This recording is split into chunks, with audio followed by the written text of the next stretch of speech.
Então, eu queria chamar a atenção de vocês para a seguinte coisa. Nós, né, estamos trabalhando. Oi, vai? Isso ainda.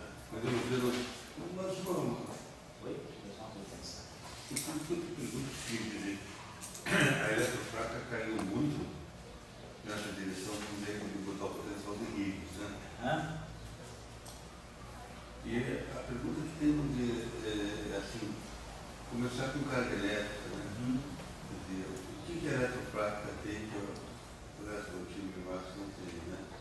Você tem uma carga, processos que conservam a carga elétrica, mas que do lado esquerdo e do lado direito não são iguais, né? De hollow flavor, né?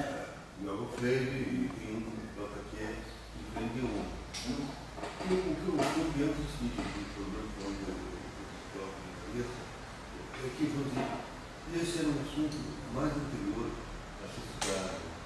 Você da carga elétrica, o que realmente sustentou antes de chegar nisso aí, você botou uma carga elétrica no diâmetro de gelo, essa carga elétrica trouxe luz quânticos, aquela peça antiga de luz quânticos, então foi tudo montado em torno de uma nova carga elétrica. E ali tinha, vamos dizer, uma pista a acontecer. O Higgs ele apareceu assim, mais para colocar uma massa, e dele aparece de uma maneira muito forte da maneira que ele coloca a massa. Né? Eu pessoalmente acho, se vamos dizer, que a eletrofraca ela tem uma simetria 1. E eu trouxe o fio, consegue colocar massa, consegue colocar tudo. E deixa a carga elétrica como o teu grande tópico de física. Tem uma carga elétrica agora que o deve dar um estímulo que é eu pessoalmente tenho um pouco de Deus. Digo o seguinte, se fosse eu que tivesse feito isso aí, teria um pouco de medo, sabe? Eu acho que ele se coloca demais, porque ele usa simetria. Eu acho que a simetria mais ou menos é que está de pau duro. O cara que está de pau duro, ele pode botar o pau na fechadura, ou pode fazer um filho. Nós nascemos porque um pau duro fez a gente nascer. Eu tenho muito pau duro que foi para procurar a fechadura. Então, a simetria, não é que você está manipulando com a simetria, que você está atingindo princípios físicos. É claro que tudo é válido que seja feito. Eu acho que a questão do Higgs, a gente já vegetou um pouco e vai continuar vegetando. A questão do Higgs é mais, o que tem em jogo é gerar uma escala. Nós precisamos gerar uma escala sem querer introduzir escala não. Então a ideia é, a gente tem uma teoria que eu tenho esse parâmetro, os parâmetros de acoplamento são adimensionais, que claro, eu tenho esse termo aqui que é um parâmetro de massa. Mas o que a gente precisa é gerar uma escala para determinar aonde é que a interação eletromagnética e a interação fraca, elas ou se juntam ou se desacoplam. Então, e aí a questão que entra é uma questão ligada à relatividade especial. A invariância de Lorentz, ela diz para a gente que se nós quisermos gerar uma escala, certamente a gente vai ter que gerar a escala por meio de um objeto escalar. Claro que esse objeto escalar não precisa necessariamente ser um escalar elementar. Ele pode ser um objeto composto. É um pouco a ideia da quebra dinâmica de simetria. Você gera a escala através de objetos fermiônicos que formam um estado escalar. Mas a ideia de você colocar, quer dizer, o que eu colocaria para, não é para resolver agora, sim, mas para os elementos para a gente poder pensar são que eu preciso gerar uma escala. Eu preciso gerar uma escala em que eu sei que a interação eletromagnética ela tem uma escala. A escala dela é a escala atômica. Então ela tem uma escala na faixa de 10 a menos 10 metros. E a interação fraca ela tem uma escala de 10 a menos 15 metros, que é a escala nuclear. Então eu tenho uma diferença de escala. Eu preciso gerar um modelo que reproduza essa diferença de escala. Para reproduzir essa diferença de escala, tem que buscar algum tipo de mecanismo, algum tipo de elemento físico. Dentro da relatividade especial, sabe que para gerar a escala sem violar a simetria de Lorentz, o objeto ideal é um objeto escalar, mas não necessariamente um escalar elementar. Então eu acho que a primeira ideia, que é a ideia mais simplificadora, é que você pegar um escalar elementar, que é o Higgs. Então a gente usa o Higgs para poder gerar escala. Esse escalar é elementar, mas não necessariamente essa é a única matéria. Então eu acho que o problema que está em jogo é esse, o que fazer diante desse desafio. O desafio de gerar uma escala que reproduza a diferença, né, entre o que é a teoria, o que é o eletromagnetismo e o que é a interação fraca, tratados dentro de uma forma unificada. Uma forma unificada no sentido de que eu vou procurar uma origem comum para essas duas interações, mas eu vou ter que saber como distingui-las depois de um certo nível de energia, depois de uma certa escala. Então a questão que está em jogo é essa. Sobre o de carga elétrica, eu vi o seguinte: quais são os modos que tem de transferir carga elétrica? Então, claro, os modos do eles são os modos do veículo. Então, você transfere carga elétrica do máximo só com o campo amigo. Agora, de repente, você pode fazer outras transferências de carga elétrica, usa zero e mudar para mais ou menos. Então, no momento que você descobriu um zero lá a 80 GeV, você ter um outro antes, foi esse, sabe, né? Você começa a ter um novo modo de transferir carga elétrica.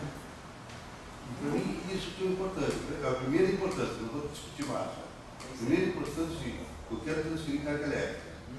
Então você vai fazer uma companhia de transporte, de ônibus, para transferir carga elétrica.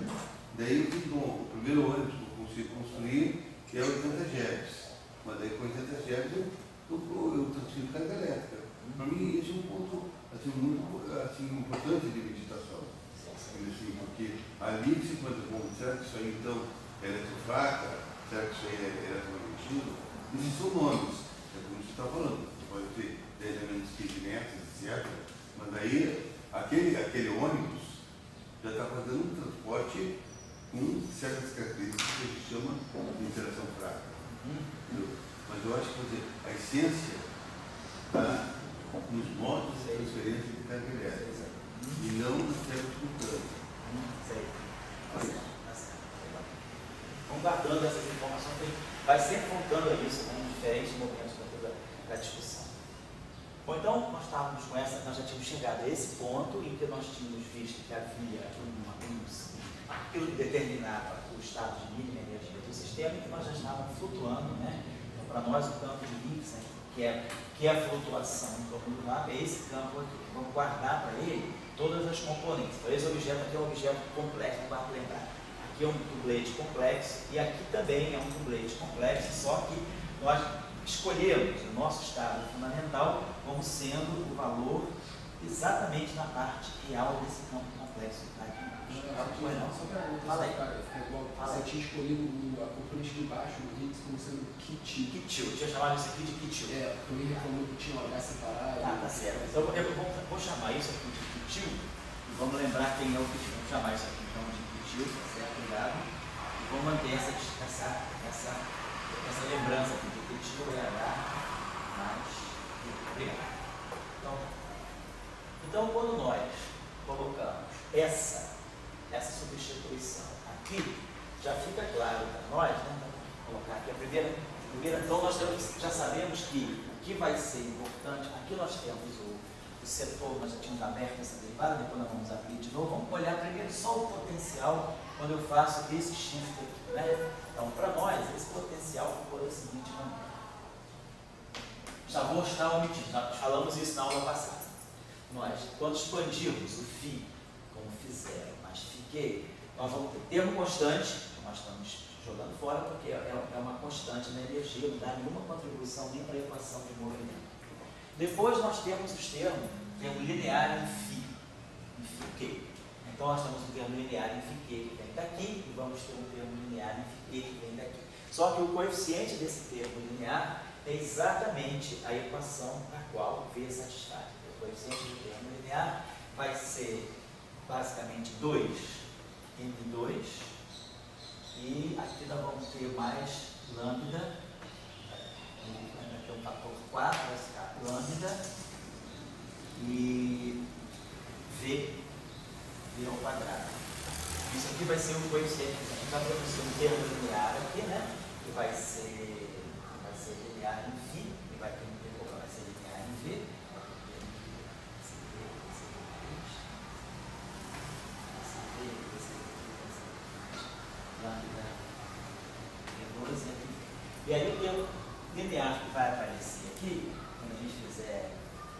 expansão aqui, ele vai ser 4 vezes, né? Vai aparecer 4 vezes φ V3, φ. Esse 4 vai cancelar esse 4 e vai ficar o coeficiente do termo linear em φ, vai ser exatamente a equação de campo de V, a equação que V satisfaz, portanto é zero. Então a gente já vai começar esse termo aqui no termo quadrático. Aí o que vai ser importante, quando a gente pegar o termo quadrático, a gente vai ter um termo que vai ser M2 φQ Dagger, vamos colocar esse termo quadrático. E depois, quando a gente tiver esse termo aqui, vai ser Φ0 Dagger, vou colocar aqui mais φQ Dagger. Depois vamos elevar isso ao quadrado. Φ0 mais φQ. Isso tudo aqui ao quadrado. Então vamos produzir esse termo aqui que vai ser Φ0 Dagger.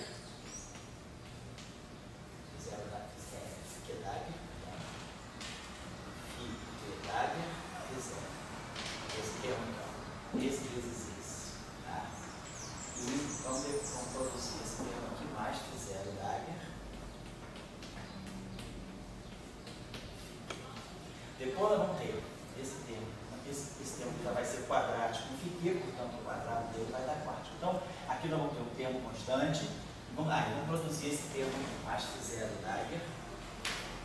Nós colocamos Φ0 Dagger φQ. E o termo φQ Dagger φQ e esse termo aqui. Então vamos ter que elevar.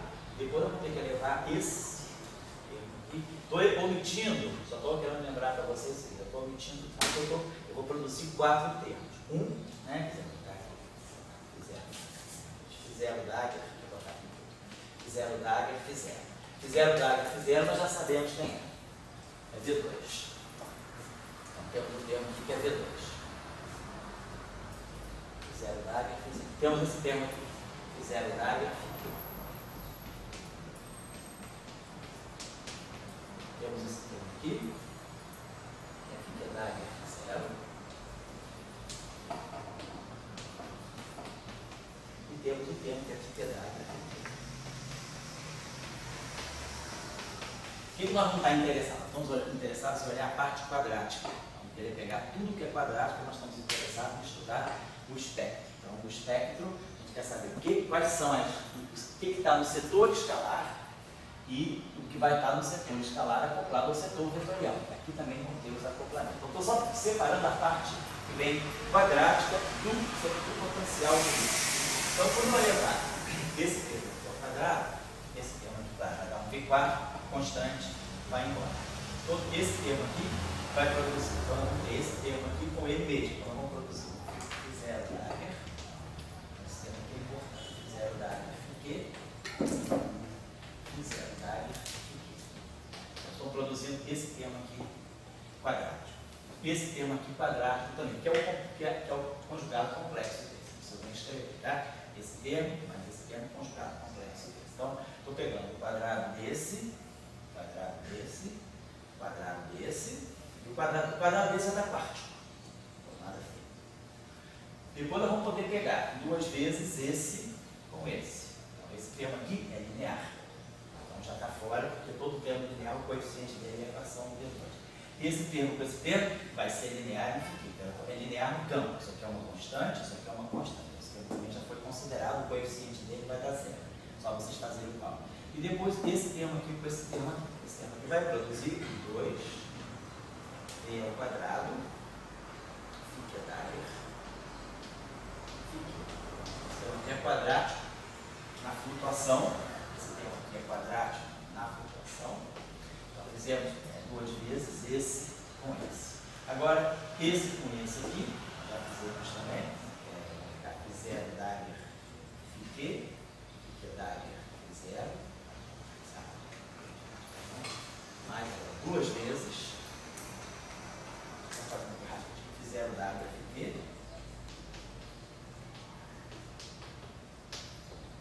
φQ Dagger Φ0.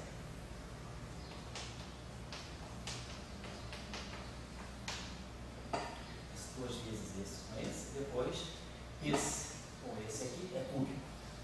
Depois, esse com esse, nós já fizemos E esse termo aqui também dá curva.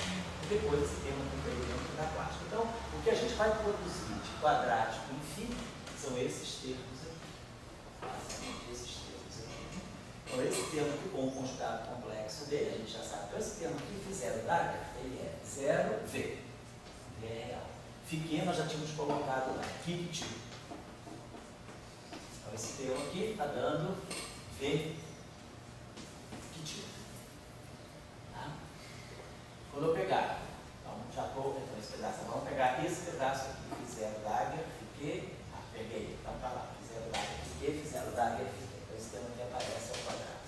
Então, tem alguma coisa que é quadrático, fictício.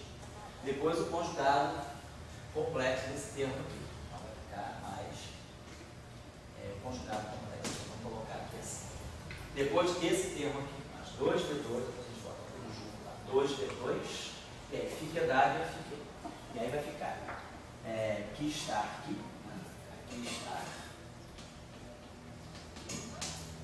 mais que tio está, que tio está.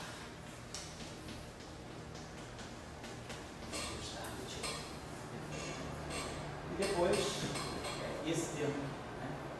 E depois, esse termo que está dando para nós, 0V, fiquei. Que é aqui, esse termo aqui, está, e fizer. 0. Então, esse termo aqui dá V, esse termo aqui dá, está. Nós temos esse termo mais 2, depois, está, esse termo aqui, né? Está, deixa eu botar esse aqui. Então, mais 2, tá? Reproduzimos esse termo. Mais 2, esse termo aqui, esse. Mais 2, depois.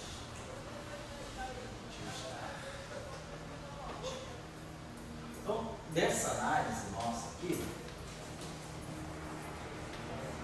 nós produzimos isso.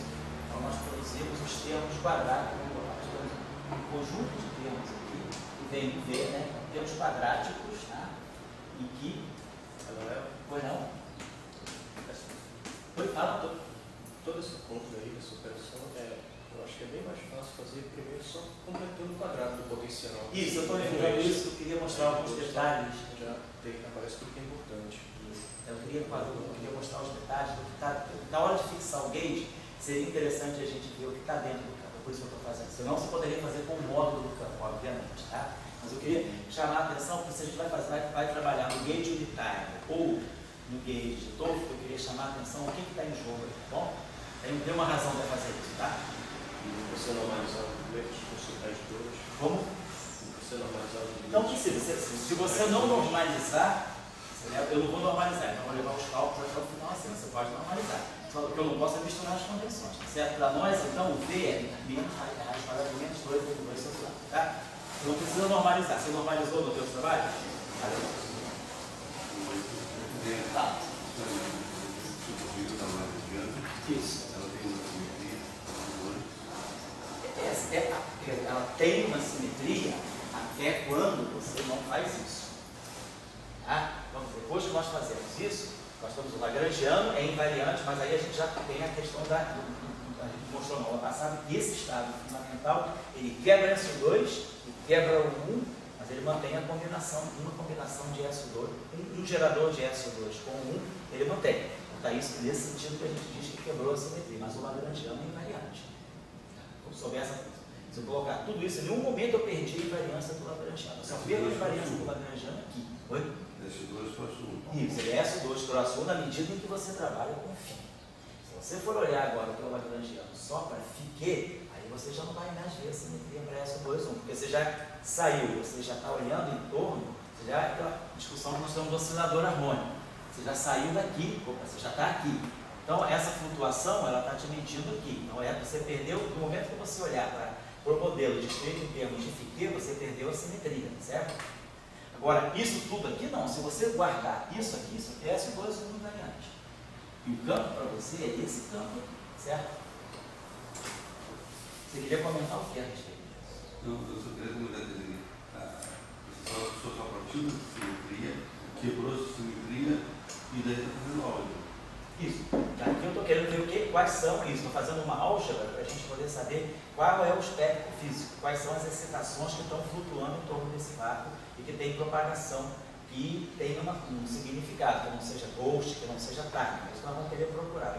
Os objetos que flutuam em torno desse vácuo. Essencialmente, você postulou atrás, você trouxe o fundo, o valor, etc. E veio dentro disso aí. E daí quebrou a simetria e fez o fio como fizeram aqui. Isso. E agora você está abrindo isso aí para ver o que vai dar. Não está com nenhuma intuição, é igual a MC2, não tem nada. Não tem nenhum princípio, não. O único princípio que tem aí é que nós vamos querer. A novidade que teria aí é que nós agora entendemos que o nosso sistema ele se estabilizou em torno de uma configuração que não respeita nem a simetria SO2, que não respeita a simetria 1, mas que respeita uma combinação especial de um gerador de SO2 com o gerador de 1. É isso que a gente entendeu. Só isso que a gente entendeu.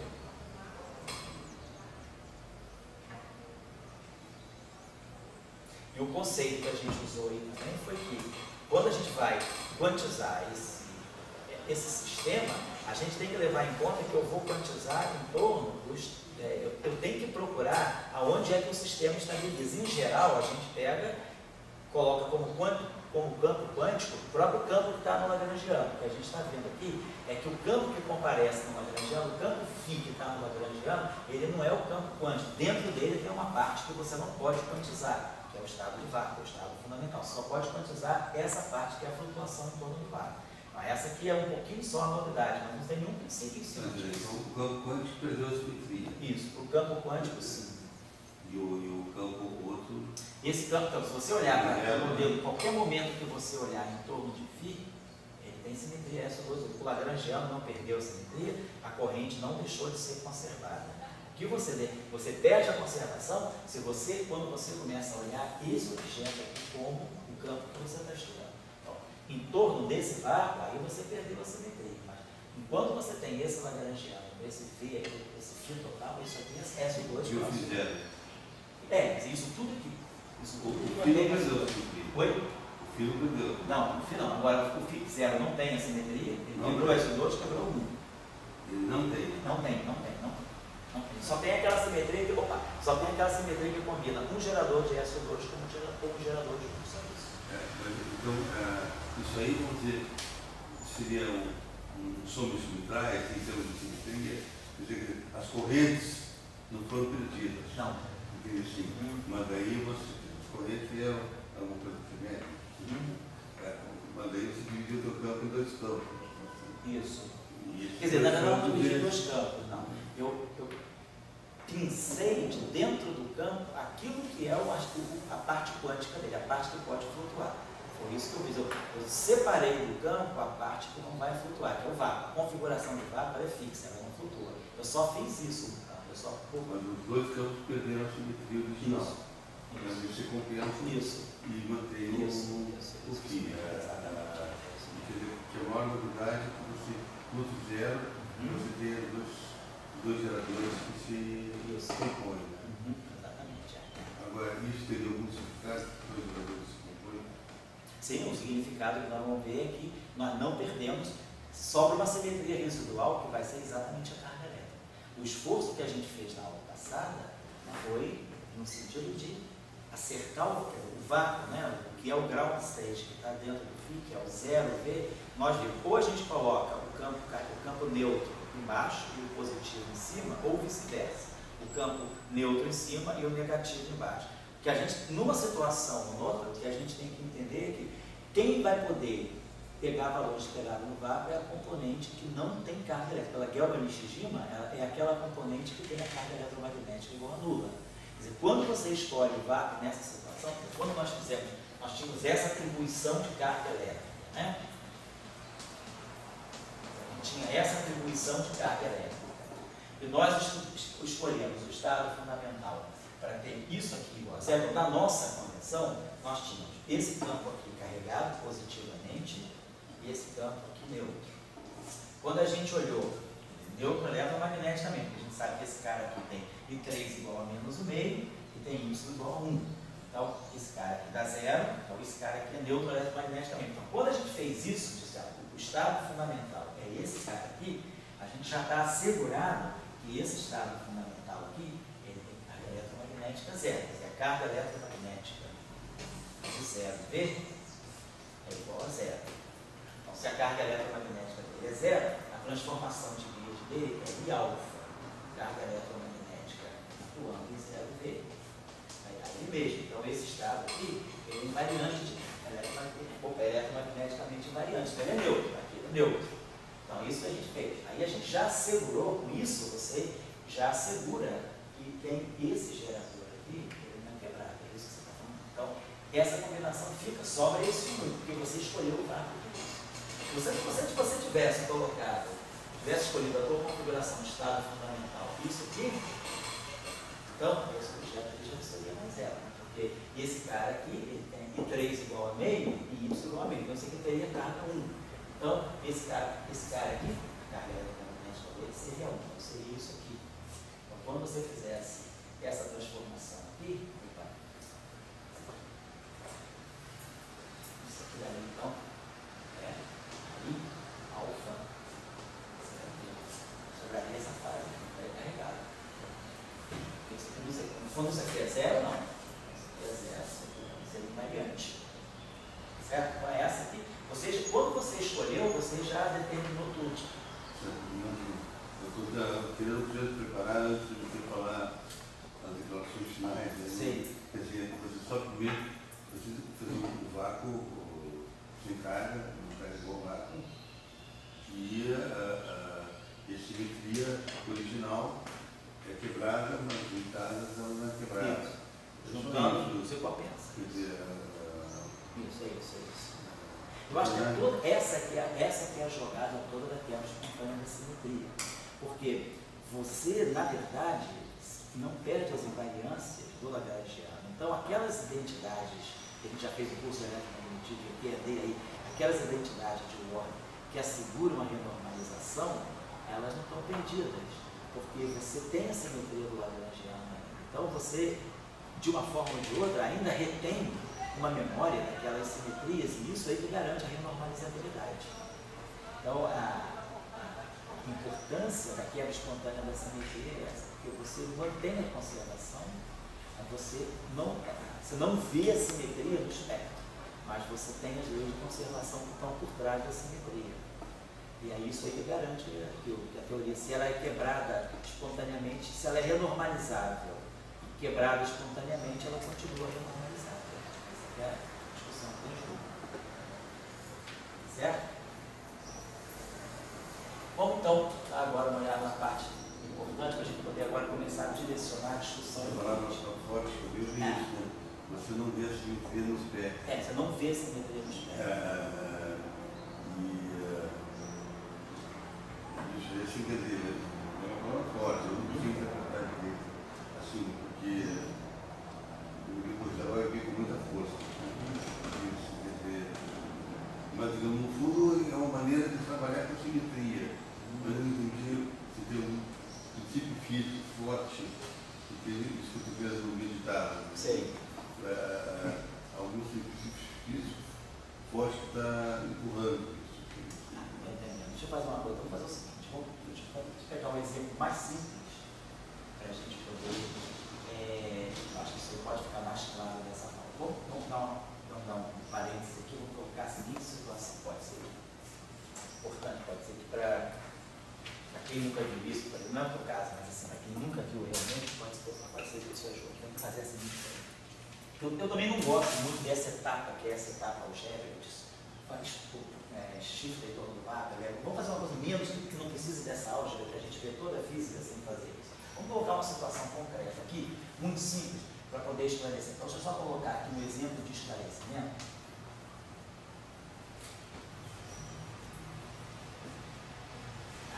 Exemplos de esclarecimento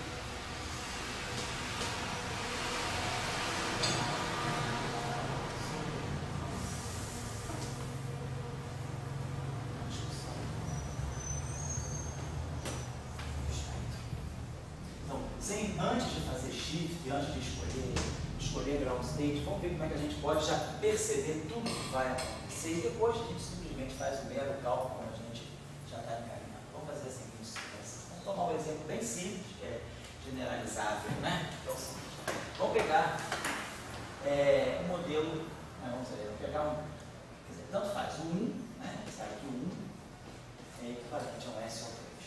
Pode trabalhar com os campos reais. Vamos pegar um modelinho simples aqui, com campos reais em forma de dublete, para poder dar um.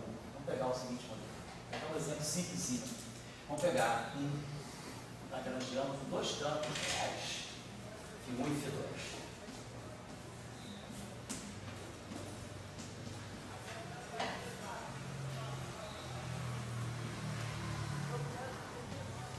Em simetria é só 2. Então vamos ter o termo menos 1,5.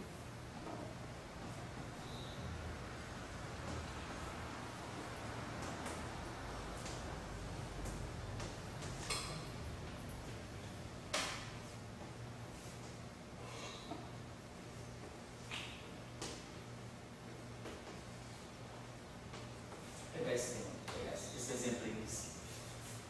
Então, já trabalhando nesse regime, nós já sabemos por que o F2 pode ser negativo, mas por que o lambda tem que ser sempre positivo, né?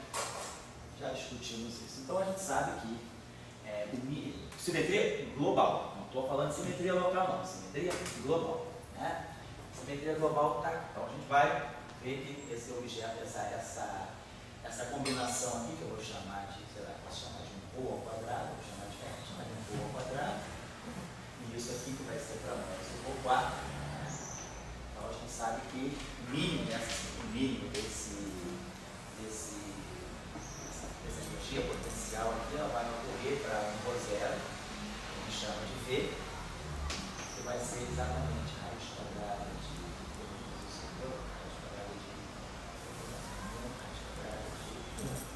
nesse caso aqui, quando ele vai produzir o 2, vai ficar raiz quadrada de menos M2 sobre 1.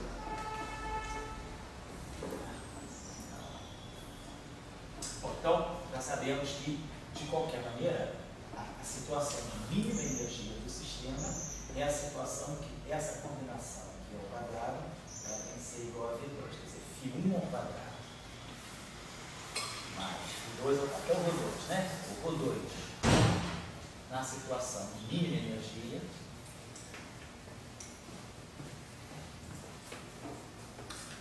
tudo bem, cara?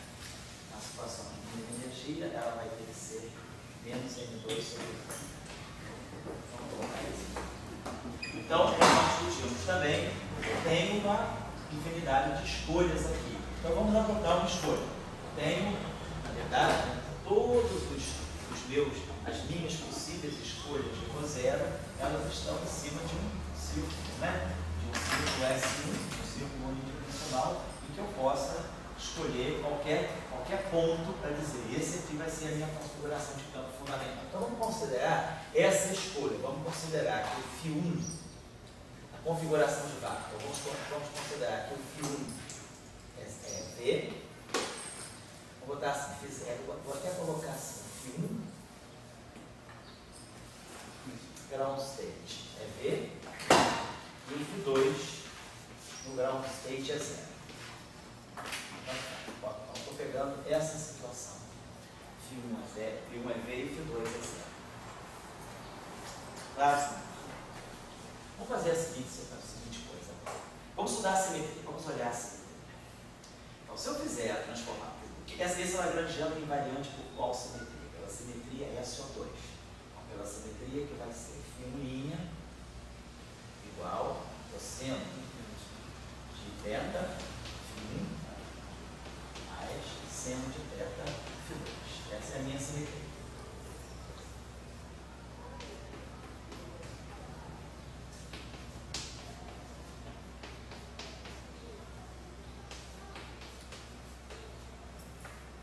Então, substituindo isso aqui, esse lagrangiano invariante, porém, já estamos vendo aqui. Então, vamos pegar as transformações infinitesimais. Vamos lá, vamos pegar o delta Φ1, a transformação infinitesimal que está em jogo aí é delta φ1 igual a θ φ2, e delta φ2 igual a menos θ φ1.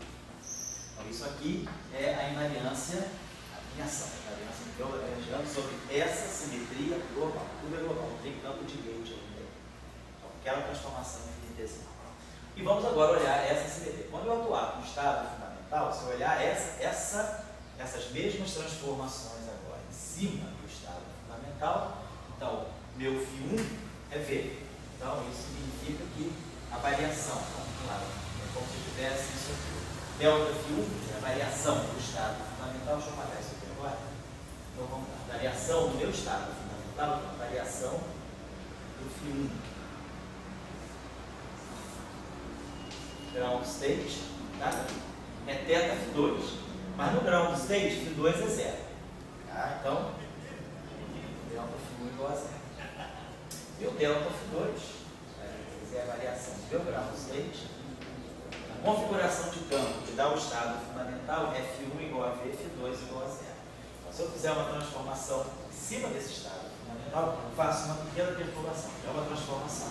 Essa pequena transformação, ela é uma simetria do Lagrangiano, então eu não estou mudando a energia do meu sistema. Eu estou passando dessa configuração V0 para essa configuração φ1 mais delta φ1, φ2 mais delta φ2. E essa configuração agora aqui, o delta φ2 está lá, é θ φ1, φ1 é V, é θ V. Então agora eu estou com uma nova configuração de campos colocar aqui. Então esse aqui é o meu estado fundamental. Esse estado aqui dá um mínimo de energia para o V. E aí se eu fizer, ou então nesse estado, faço uma transformação, claramente estou vendo que esse estado fundamental, para ele ser invariante, delta φ1 e delta φ2 tinham que ser zero, porque eu não mudo nada. Eu estou vendo que o delta φ1 é zero, ou seja, a configuração de estado fundamental do φ1 não mudou, porque o delta dele é zero. Mas esse campo aqui, que era zero no ground state, ao fazer essa pequena transformação, deixou de ser zero, passou a ser uma constante. Quem é essa constante? É o parâmetro da transformação e a configuração de estado fundamental do campo φ1. Então, esse estado fundamental não é invariante, porque o φ1' continua sendo igual ao φ1, então, depois de eu fazer essa transformação, o que nós temos é que o φ1', que é φ1, que é V, mais delta φ1, que é zero, continua sendo V. Mas o φ2', que era zero, ele passou a ser o φ2, que era zero, mais o delta φ2, que é θ V. Então, apareceu, então a ideia é essa, eu acertei o estado fundamental. Aí, dou uma perturbada. O que significa perturbar o sistema? Significa que você fez uma pequena transformação. A perturbação é uma pequena transformação da simetria que você tem. Como isso é uma simetria, significa que ao fazer essa perturbação passar daqui para cá, a energia do sistema não mudou. Por quê? Porque essa transformação ela é uma simetria do Lagrangiano. Então o Lagrangiano não mudou. Porém, a configuração em si mudou. Então significa que essa configuração e essa configuração elas têm a mesma energia. Então, isso sim, é a simetria. Né? Mas agora, qual é a novidade aqui? A novidade aqui é que, quando você tem um sistema na configuração de mínima energia e você fez uma pequena perturbação, você gerou uma nova configuração em torno dessa. A partir dessa configuração, você está mostrando que o seu sistema ele pode ter uma outra configuração que tem essa mesma energia. Mas essa configuração tem essa característica. A partir dessa configuração de estado fundamental, você construiu uma configuração que é constante. Então, essa configuração, quer dizer, você viu que o teu sistema ele pode ter uma configuração constante, e uma configuração constante é uma configuração de comprimento de onda infinito. Como se você tivesse agora. Então, o sistema apresenta uma configuração de comprimento de onda infinito constante, que é, na verdade, nada mais, nada menos do que uma pequena perturbação em torno do teu estado fundamental. Então, se você perturba o teu sistema em torno do estado fundamental, ele começa a apresentar uma nova configuração que tem comprimento de onda infinito. Então, se ele tem comprimento de onda infinito, ele deveria ter uma frequência zero. Tá? Então, isso aqui é um campo basicamente constante, um comprimento de onda dele infinito. A frequência dele significa que no limite, né, em que o vetor de onda tende a zero, comprimento de onda infinito, vetor de onda tende a zero, a frequência tende a zero. Então, isso mostra que é somente a análise da simetria, ela está mostrando para você que se o teu sistema ele se estabiliza em torno de uma configuração e não tem mais a simetria que a tua ação tem, o teu sistema naturalmente pode apresentar excitações que vão ter frequência nula quando o comprimento de onda tende a infinito, quando o número de onda tende a zero. Então, isso aqui, em física de partículas, isso aqui significa que a energia está tendendo a zero quando o momento está tendendo a zero. Então, se a energia tende a zero quando o momento tende a zero, significa que você não tem massa de repouso. Então, significa que nessa visão em que campo corresponde à partícula, essa configuração de campo de comprimento de onda infinito, ela estaria a representar uma partícula de massa de repouso nula. Então, eu estou só querendo ir na direção do que você falou. Então, a simetria, ela já coordena isso ali. O fato digamos, do meu sistema ter essa simetria global, por enquanto é global, o fato do meu sistema ter essa simetria global e o meu sistema estabilizar numa configuração de mínima energia que não respeita essa simetria, significa que eu posso sempre perturbar um pouco o meu sistema e, ao perturbá-lo, ele vai revelar para mim a existência de uma nova configuração de campo, ou eu vou gerar um campo que se propaga a partir dessa configuração de campo, um comprimento de onda infinito, ou seja, com essa relação de dispersão, que corresponderia a uma massa de repouso. Então, é só a argumentação da simetria e a argumentação de que o estado de mínima energia não respeita essa simetria, que já é suficiente para mostrar para você que eu vou ter uma alteração espectral. Isso tem uma consequência no espectro. Claro, eu não fiz o espectro, posso fazer agora, mas a gente está só, já antes de fazer a redução dos cálculos, a gente já sabe, isso aí que é o bóson de Goldstone, a gente já sabe que vai encontrar o bóson de Goldstone por causa dessa argumentação. Quer dizer, o que é o bóson de Goldstone? O bóson de Goldstone nada mais é do que uma pequena flutuação que o teu sistema apresenta ao ser perturbado em torno da configuração de mínima energia. Eu poderia, se a gente colocar campo de gauge, como a gente vai ver daqui a pouco, isso tudo desaparece. Eu perturbo o meu sistema, mas eu não vou ver essa configuração de comprimento de onda infinito. É a própria simetria que vai fazer com que essa configuração ela seja incorporada por uma outra configuração mais ampla de campo. Então, eu estou só querendo colocar aí dentro do ponto que você levantou, é que a simetria ela é potente o suficiente para poder te dizer que se o estado fundamental não respeita ela, necessariamente eu vou ter que ver alguma partícula de massa zero no espectro. Ou, se eu quiser olhar em termos de radiação, eu veria algum tipo de radiação, uma relação de dispersão tal que a frequência tende a zero e o vetor de onda tende a zero. Eu não vejo, na verdade, um gap de energia. Eu não tenho uma energia. À medida que o momento tende a zero e o K tende a zero, a frequência tende a zero e a energia tende a zero.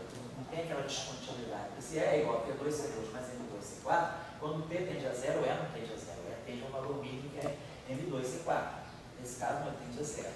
Então, isso significa que está me aparecendo uma partícula de massa zero no espectro. Mas a ideia está toda aqui. Do momento que não precisa ser esse ground state, eu posso setar qualquer outro ground state. Do momento que eu escolho um ground state qualquer, eu poderia ter escolhido um tal que φ1 e φ2 não sejam nulos, mas que, claro, φ1 ao quadrado mais φ2 ao quadrado tem que ser V2.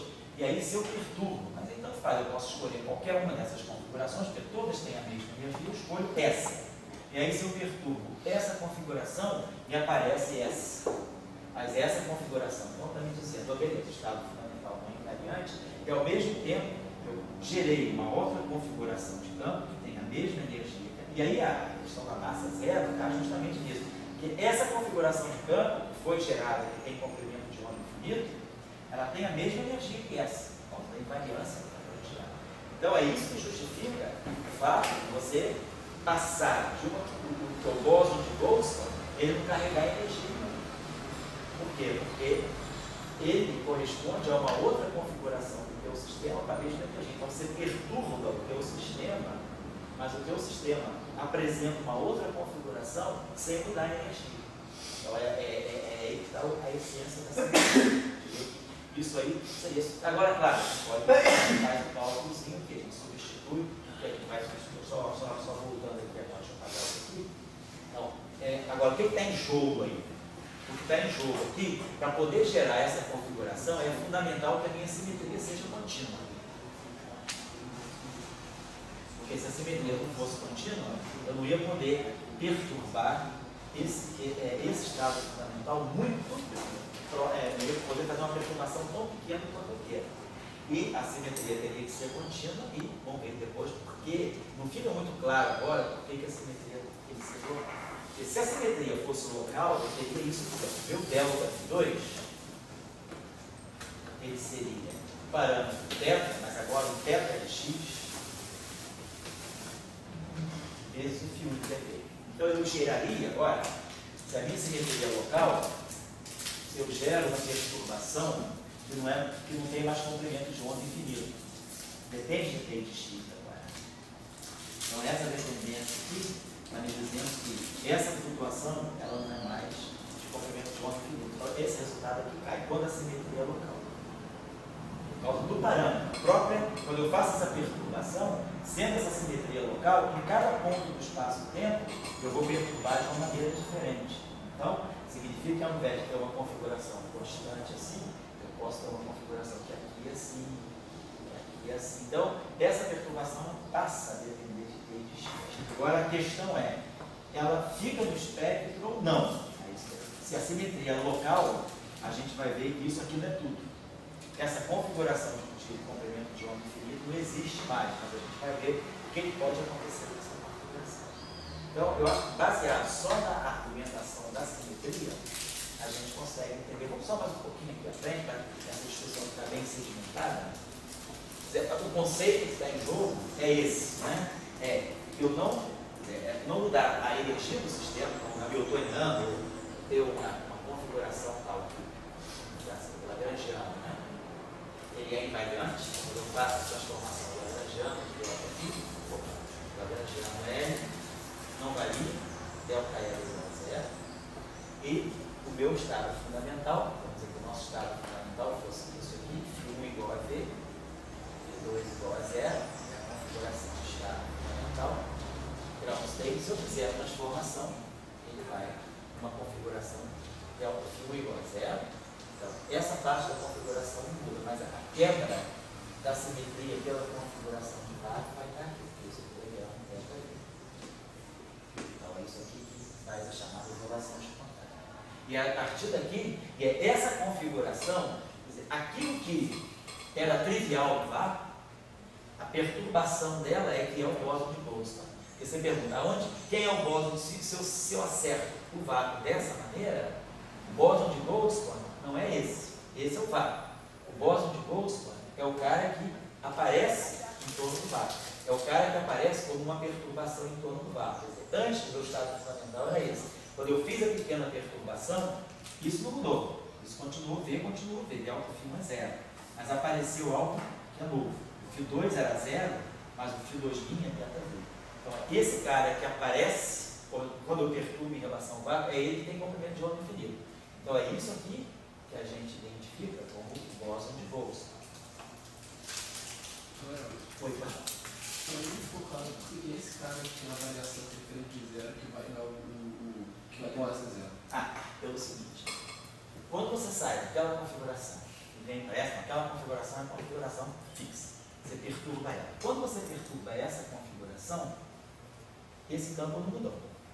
Porém, apareceu um campo novo, quer dizer, vamos dizer, alguma coisa nova no teu sistema, que o φ2 era zero. Mas a componente φ2' passou a ser um zero. A componente φ2', que era φ2, mais o delta φ2, ela passou a ser θv. Então, ao você perturbar o estado fundamental, você mostrou que aparece uma nova configuração de campo que é constante. Então, uma configuração de campo que é constante significa que o vetor de onda é zero. Se o vetor de onda é zero, o comprimento de onda é infinito.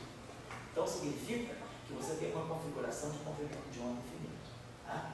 Se ela tem um comprimento de onda infinito, então isso significa que quando o vetor de onda tende a zero, se ela tem comprimento de onda infinito, a frequência dela é igual a zero. Quando você toma cada tendendo a zero, essa configuração não tem vibração nenhuma, é constante.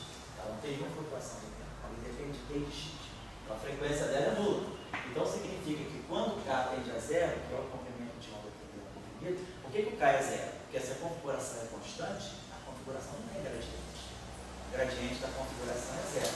E o vetor de onda é o gradiente da configuração. Então ele não tem nada, o gradiente não dá nada, e ele não tem dependência temporal, ele não tem frequência. Então a frequência tende a zero quando o vetor de onda tende a zero. Em termos de partícula, isso aqui é simplesmente olhando o campo. Na associação com uma relação campo-partícula, o que é frequência se torna energia, o que é vetor de onda se torna momento. Então a energia tende a zero e o momento tende igual a zero. Então na física de partículas, a gente vê o bóson de Boltzmann como uma partícula de massa nula. Na física, não de partícula, mas na física de matéria condensada, ou se você quiser colocar apenas campos, né, você vê o bóson de Boltzmann como uma perturbação, como uma configuração de campo que o seu sistema desenvolve um comprimento de onda infinito e frequência zero. Então, se o comprimento de onda infinito e a frequência zero, é porque a massa de repouso não. Então, o bóson de Boltzmann, ele aparece sempre, ele é sempre produzido a partir do vácuo. Então, eu preciso, né, dessa configuração, porque se o vácuo fosse trivial, 0 e 0, delta φ1 é 0, delta φ2 é 0. Então, eu não gero nada a partir do vácuo. Você perturba em torno do vácuo, então o sistema continua sendo vácuo. Mas, claro, nessa situação em que o N2 é menor do que 0, o 0, 0 já não é mínima energia, já é máximo, porque o potencial fez isso, então você está no máximo. Mas se você tiver um mínimo de energia e você perturbar em relação a esse mínimo, o bóson de Boltzmann ele é sempre aquela perturbação que é gerada a partir do vácuo. Certo? O conceito físico é esse. O resto é calma, como o Dória falou, o resto é botar aqui, levar ao quadrado e a gente vê que vai dar uma contribuição, vamos fazer só para fixar, porque ele nunca viu desse modo. Mas eu acho que a melhor maneira de entender, e tem uma outra maneira de entender, que eu vou falar com vocês daqui a pouco também, que é vamos dizer, usando princípios fundamentais da teoria quântica de Gauss, pela relação, pela relação de simetria, pela relação de comutação que a simetria te dá. Vou mostrar isso para vocês também. E aí a gente consegue entender que o bóson de Boltzmann ele tem as mesmas características, no fundo ele vai ter, carrega os números quânticos do vácuo. Essa é a característica. Tá claro? Eu não sei por que então que ele aparece aqui. Então, se você sempre tiver uma configuração, sempre que você quiser ver quem é o bóson de Boltzmann da tua situação, o que você tem que fazer é perturbar o vácuo. Vou dar um exemplo sobre simetria, por exemplo. Vamos esquecer teoria de campo visual. Suponhamos que você tenha o seguinte exemplo. Não sei se você tem, eu vou elaborar mais um, só para você ter uma ideia como é que a coisa é assim. Suponhamos que você tem uma simetria. Por acaso tem um sistema que tem a seguinte simetria. O parâmetro global da transformação não é mais um escalar. Não é mais uma transformação S oposto por cosseno de θ e seno de θ. Vamos dizer que o parâmetro da transformação seja um espinor. Epsilon. Então eu tenho um objeto espinorial. Suponhamos que eu tenho uma transformação de simetria que seja o seguinte. Eu tenho um campo escalar cuja variação vai ser, como isso aqui é escalar, isso aqui é um espinor, eu preciso de um campo espinorial para formar um escalar. E que a variação do meu espinor seja epsilon, seja o escalar, seja o parâmetro alfa, delta esse alfa, esse epsilon alfa. Então, digamos que eu construísse um modelo qualquer que tivesse dois campos, um campo escalar e um campo fermiônico, um campo espinorial. E que o parâmetro da transformação tenha caráter espinorial. Então, essa transformação aqui como isso aqui é um escalar, eu preciso necessariamente que essa transformação ela dependa do exterior. Toda transformação tem que depender do parâmetro. Como esse parâmetro é fermiônico e esse campo é escalar, o único jeito desse campo ser fermiônico. E esse campo aqui é fermiônico. O parâmetro é fermiônico, o único jeito desse campo ser escalar. Então, se eu consiga construir de alguma forma uma situação, um sistema que tenha essa invariância. Um sistema que tenha essa invariância. E que a energia do sistema estabilize o meu sistema. Aí todo mundo já está lembrado da nossa discussão da aula anterior. Todo campo fermiônico, se o campo fermiônico adquirir valor esperado no vácuo diferente de zero, isso significa que eu estou quebrando a simetria de Lorentz. Então, simetria de Lorentz ela impõe que os únicos campos que podem adquirir valor esperado no vácuo no mundo são campos escalares. Campos vetoriais quebram a simetria, porque no fundo, se eu tiver um campo com espinho e ele tiver valor esperado no vácuo, isso significa que eu vou criar uma direção privilegiada. Então, eu quebrei a simetria rotacional, ou eu quebrei a invariância, no caso relativo, eu quebrei a simetria de Lorentz. Então, o único jeito é esse campo escalar, ele ter uma configuração de vácuo não trivial. Então, suponhamos que eu tenho uma simetria global, o potencial tenha essa invariância e que eu quero, então, que apareça, né, que a minha configuração de estado fundamental, o que vai ser o meu ground state desse modelo? Vai ser psi igual a zero, porque o campo fermiônico não pode ganhar valor esperado no vácuo, porque eu não posso quebrar a simetria de Lorentz, e o φ igual a v. Então, essa é a minha configuração de estado fundamental. O meu estado fundamental do sistema é sem campo fermiônico e com um campo escalar constante. Aí, o que eu vou fazer agora? Eu vou fazer uma perturbação do meu sistema. A transformação de simetria nada mais é do que uma perturbação do seu sistema. Você passa de campos φ para campos φ', e você não muda o lagrangiano, você não muda a energia, né? Você não muda a energia do teu sistema. Então, você perturbou o teu sistema sem mudar a energia dele. Então, você faz isso. Então, se você faz uma transformação desse estado fundamental, o delta psi vai ser epsilon alfa v. E o delta φ vai ser zero, porque na configuração de ground state psi é zero. Então, quando eu variar o φ, vai dar zero. Então, a transformação, quer dizer, a perturbação de simetria em torno desse ground state reproduz uma nova configuração de campo. O campo fermiônico, que era zero no vácuo, quando eu perturbo o meu sistema desenvolve uma configuração fermiônica constante. Então, o que é isso aqui? Isso aqui é um campo. Se esse parâmetro é constante, isso é constante, esse campo não depende nem de P nem de X. Então, o vetor de onda tende a zero, ou seja, ele não tem nenhum gradiente, tem um comprimento de onda infinito e não tem dependência temporal, então a frequência dele é zero. Então, isso significa o quê? Que eu produzi uma excitação fermiônica de massa de repouso nulo. Eu produzo um fermo de bolsa.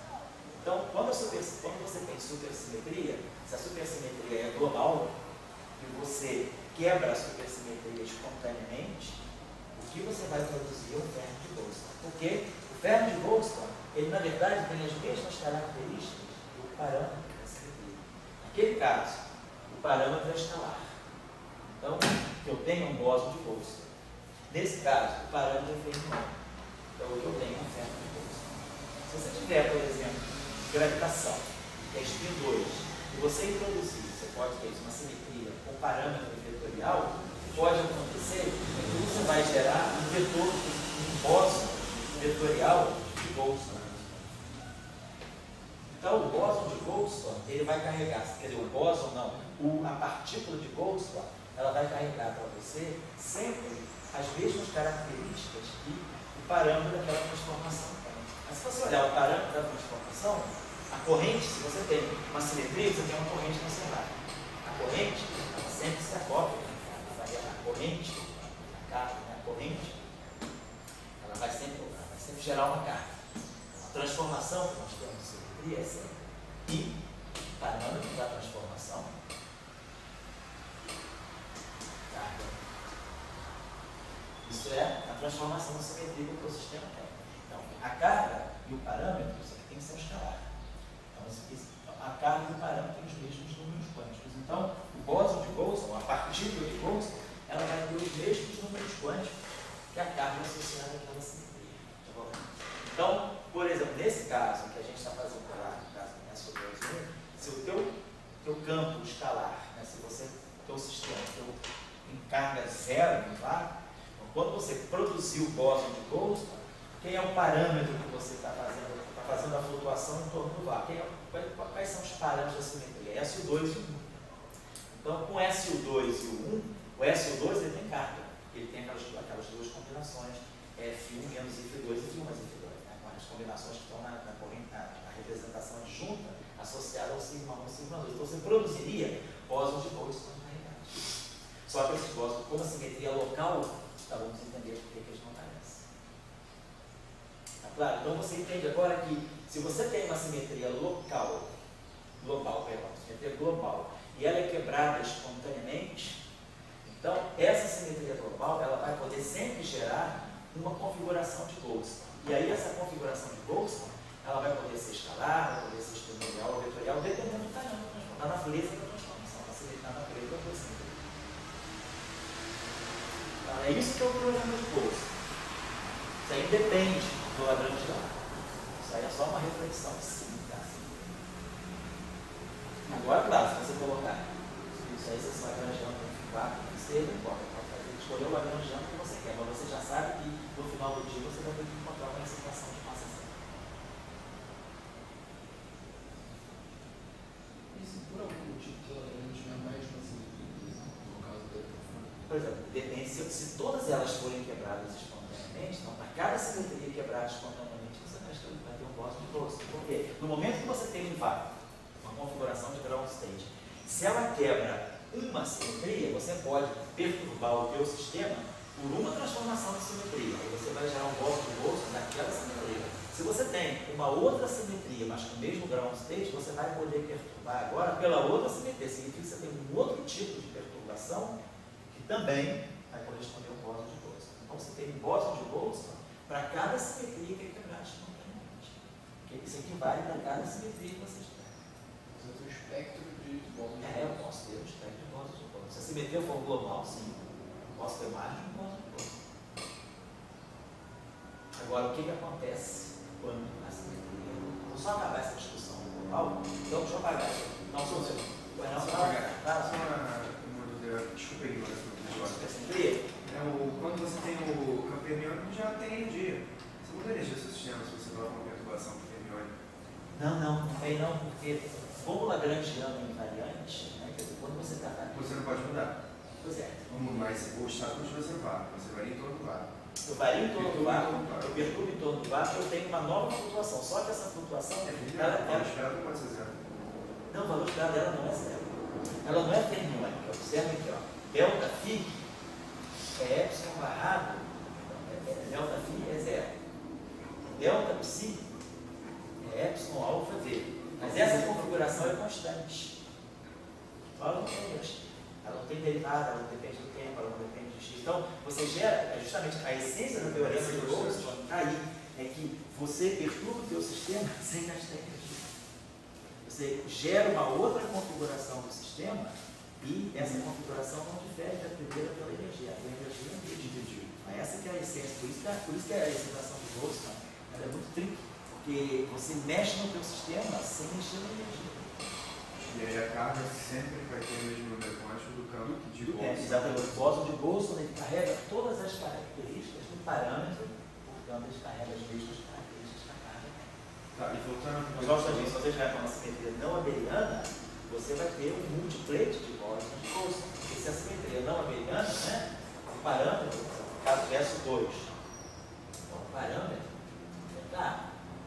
Então, se você tiver uma transformação, deixa eu botar aqui, se a transformação fosse assim, então você tem a variação, né, vamos dizer, de φ1, φ2,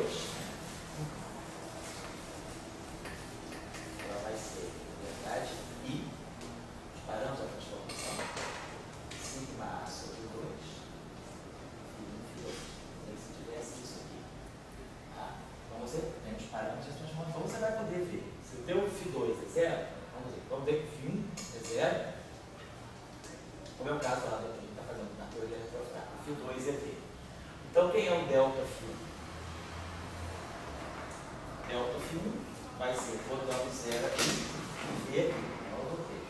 Vai ser claro para você. Então, vamos pegar o caso do S2. Então, nós temos a nossa configuração de estado fundamental é essa aqui, é 0, V. Vamos fazer uma transformação de SO2 em cima disso, uma transformação infinitesimal de SO2 em I, parâmetro θA, sigma A sobre 2, atuando em 0.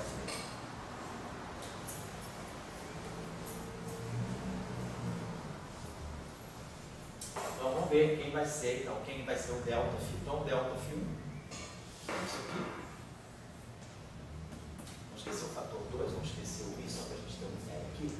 Essa matriz aqui vai ser isso. Vai ser θ3, menos θ3, θ1, menos I θ2, θ1, mais I θ2. Isso aqui já tomando em 0. Então, delta φ1 vai ser θ3G θ1 menos I θ2. Isso é pressão 2, né?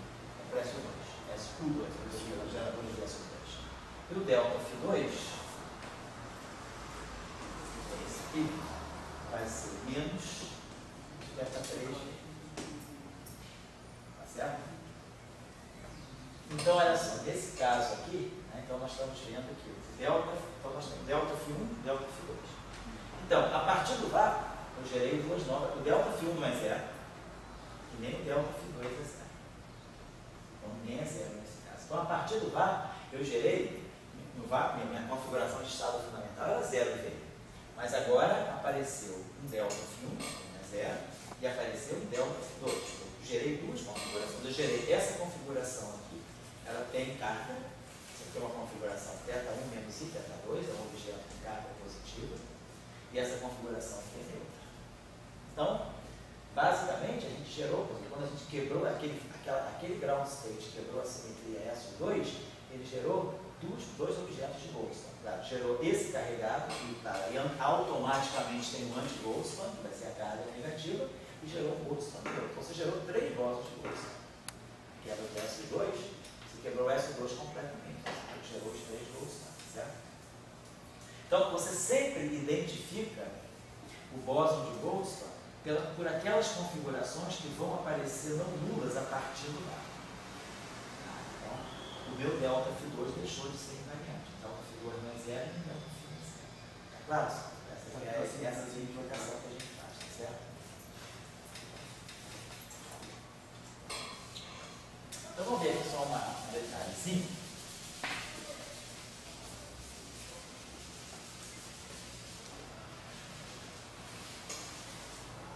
Então isso aí está acontecendo com a simetria local.